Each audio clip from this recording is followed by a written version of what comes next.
په داسې حال کې چې د تهران او واشنگټن ترمنځ په موقت ډول اوربند ټینګ شوی، خو راپورونه وایي چې دا اوربند ښایي ډېر ژر په جګړه بدله شي.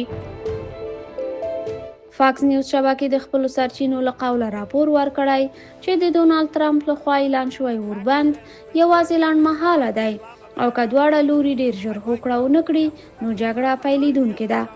په همدې حال کې یو امریکایي چارواکي اکسیوس ته ویلي چې د ایران د سپاه پاسداران عمومي قومندان احمد وحیدي د واشنگټن او تهران د لومړي پړاو مذاکراتو د ناکامۍ مسوول ګڼل کیږي. د یاد چارواکي په وینا د ایران د مرکچي پلاوي او سپاه پاسداران ترمنځ ډېر ژور اختلافات موجود دي.